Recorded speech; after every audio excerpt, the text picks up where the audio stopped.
Now, if something is alternating, what is happening? Ollie? It's going from one thing to another thing back. Right, it's alternating usually between two things. So this one, then that one, then back to this one, then back to that one. That's alternating. This alternating angles kind of means the same thing. Now, when we're talking about the next three rules, what about 6 or 7?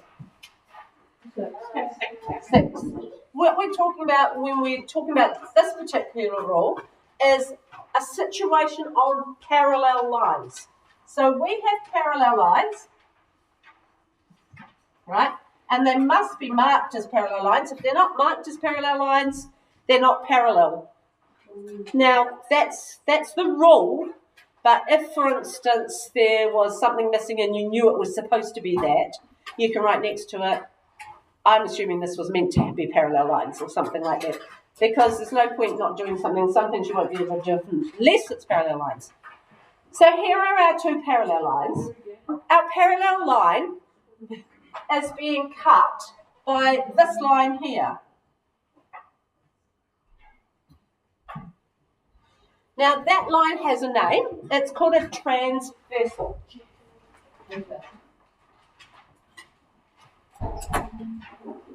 And that stands for something that cuts through. All right, so that's the name of that particular line. Now, if we were talking about alternating angles, we would be, if we only had half this picture, we would be talking about what type of angles? What type of angles would we be talking about if we were talking about alternate? Nearly. No. Vertically opposite. This one and this one. So yes, no, if we go around. Okay? So we already have a name for that situation. So this situation is about an angle on this side and an angle on this side. So if we have this one,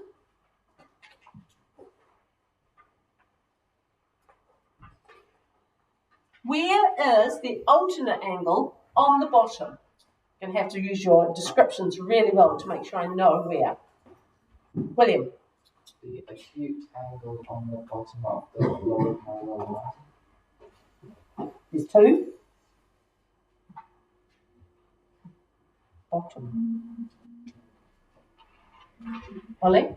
The bottom left angle, the very bottom left. Bottom left. Okay, no. Remember we talked about yes, no, yes. So we're actually looking for the matching one to this. That's alternate. So in our vertically opposite, it's this one. So where is it down here? It's here. All right? So this is our alternate angle. Now there are lots of them. Okay, every single angle at the top has an alternate one on the bottom. So this one has this one.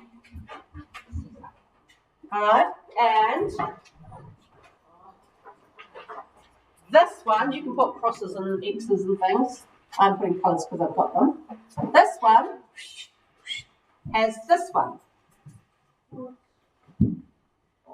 All right, so yes, no, yes, and down here.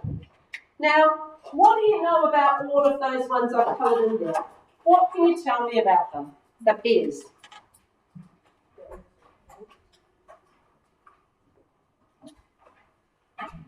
All right, so if you want to use, you could use a cross, you could use a star, you could use a triangle, and you could use a circle. All right, those particular pairs, what do we know about those pairs? Esther? They're equal. Now why? But they're not vertically opposite. They are, but why? It's a tricky one, isn't it? This is what the people who made up these rules had to cope with. They had to have a reason why. And you're right with all the things you've said. Ollie? the top line and bottom line are effectively the same, and the cross point where the two lines meet is effectively a point, and angles at a point on opposite sides are vertically opposite, and they're equal. Almost perfect. Very, very good. So, if I could get a vice and slide these together, right, each of those pairs would be vertically opposite. And we've already known the vertically opposite are equal. So it's all about being able to slide them together. When we are answering our questions, we don't have, obviously, all of them. So we might have something like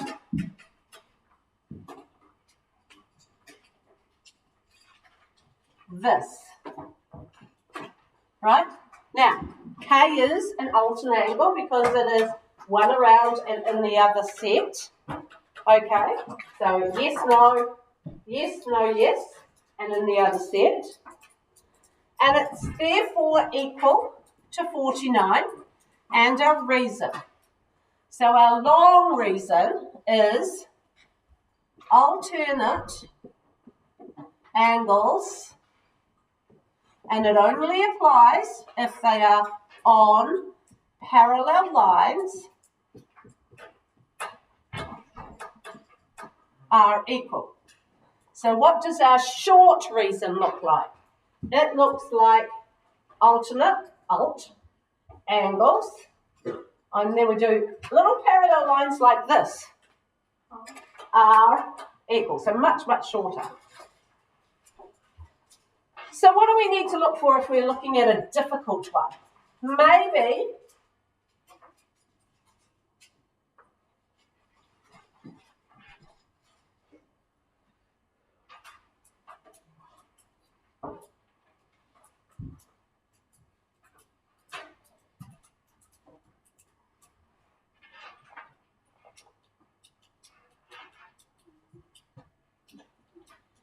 it looks like that. All right, so the reason is there. We know that these two together equal this one because of this reason. So we would write P plus 50 is equal to 120. Alternate angles on parallel lines are equal. So P is equal to 70 degrees. All right, that part's just algebra. We don't have to have a geometric reason for that. All right? Okay.